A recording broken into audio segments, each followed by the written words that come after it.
Iran. जब भी यह नाम सुनते हैं तो दुनिया के ज्यादातर लोगों के मन में एक ही तस्वीर बनती है, एक शिया इस्लामिक देश जहां कठोर धार्मिक शासन है, जिसका इजराइल और अमेरिका से लगातार टकराव चलता रहता है।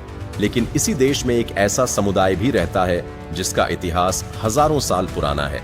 एक ऐसा समुदाय जो संख्या में छोटा है लेकिन इतिहास और पहचान में बेहद गहरा है। हम बात कर रहे हैं जूविश यानी यहूदी समुदाय की। बहुत से लोगों को यह सुनकर हैरानी होती है कि ईरान जैसे देश में आज भी हजारों यहूदी रहते हैं, और सिर्फ रहते ही नहीं बल्कि उन्हें ईरान के संविधान में अधिकार भी मिले हुए हैं। ईरान की संसद में यहूदी समुदाय को सीट भी दी गई है, जो कि यहूदियों के लिए ही रिजर्व है। उनके अपने धार्मिक संस्थान भी हैं। जब ईरान और इजराइल एक दूसरे के दुश्मन माने जाते हैं तो सवाल उठता है कि ईरान में यहूदी सुरक्षित कैसे हैं। दरअसल आज भी ईरान में लगभग 8,000 से 10,000 यहूदी रहते हैं। संख्या सुनने में भले ही छोटी लगे, लेकिन यह मिडिल ईस्ट के मुस्लिम देशों में रहने वाला सबसे बड़ा यहूदी समुदाय माना जाता है। इनमें से अधिकतर यहूदी ईरान की राजधानी तेहरान में रहते हैं। इसके अलावा एक ऐतिहासिक शहर है इस्फहान, जहां सदियों से यहूदी परिवार बसे हुए हैं और अपनी परंपराओं के साथ जीवन जी रहे हैं। कुछ यहूदी शिरज और याजद जैसे शहरों में भी रहते हैं, जहां उनके पुराने मोहल्ले, आराधना स्थल और पारिवारिक समुदाय आज भी मौजूद हैं।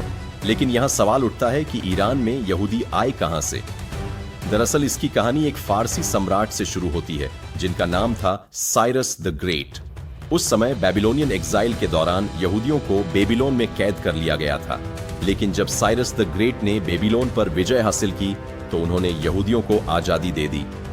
उन्होंने यहूदियों से कहा कि जो अपने घर वापस जाना चाहते हैं जा सकते हैं। इसके बाद कुछ यहूदी अपने पुराने इलाकों में लौट गए, लेकिन काफी यहूदी फारस यानी आज के ईरान में ही बस गए। इसी वजह से ईरान को यहूदी इतिहास में एक खास जगह माना जाता है। और आज ईरान की संसद, जिसे ईरान में मजलिस कहा जाता है, इस संसद में धार्मिक अल्पसंख्यकों के लिए कुछ सीटें आरक्षित रखी गई हैं। इन्हीं में से एक सीट यहूदी समुदाय के लिए भी है। इसका मतलब यह है कि ईरान में रहने वाले यहूदी अपने प्रतिनिधि को चुनकर सीधे संसद में भेज सकते हैं। यह प्रतिनिधि संसद में यहूदियों की समस्याएं सरकार के सामने रखते हैं। ईरान के यहूदी सांसदों में एक जाना पहचाना नाम सियामाक मोरेह सेज है। उन्होंने कई सालों तक ईरान के यहूदी समुदाय का प्रतिनिधित्व किया। अब यहाँ एक बड़ा सवाल उठता है कि जब ईरान और इजराइल एक दूसरे के दुश्मन माने जाते हैं तो ईरान में यहूदी कैसे रहते हैं। असल में ईरान की सरकार एक बात साफ कहती है, उनकी लड़ाई इजराइल की सरकार से है, यहूदी धर्म से नहीं। इसी वजह से ईरान में रहने वाले यहूदियों को अपने धर्म के हिसाब से जीने और पूजा पाठ करने की आजादी दी गई है। लोग कहते हैं कि खामनेई की सोच भी यही रही कि लड़ाई जुल्म से है, किसी धर्म से नहीं। यही कारण है कि जब ईरान इराक युद्ध हुआ तो ईरान में रहने वाले कुछ यहूदियों ने भी ईरान की तरफ से लड़ाई लड़ी, और जब इजराइल ने ईरान के सुप्रीम लीडर खामनेई को मार गिराने का दावा किया तो ईरान के शहर यज़्द में रहने वाले यहूदियों ने भी इस हमले की खुलकर निंदा की। इतना ही नहीं, यहूदी समुदाय के कुछ लोगों ने कहा कि अगर जरूरत पड़ी तो वे ईरान की सेना में शामिल होकर ईरान के लिए इजराइल से युद्ध करेंगे।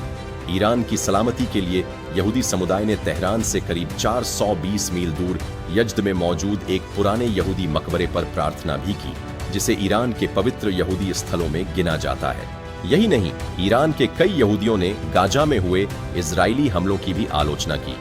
तो दोस्तों, ईरान में रहने वाले यहूदी समुदाय की इस वफादारी और हिम्मत पर आपकी क्या राय है?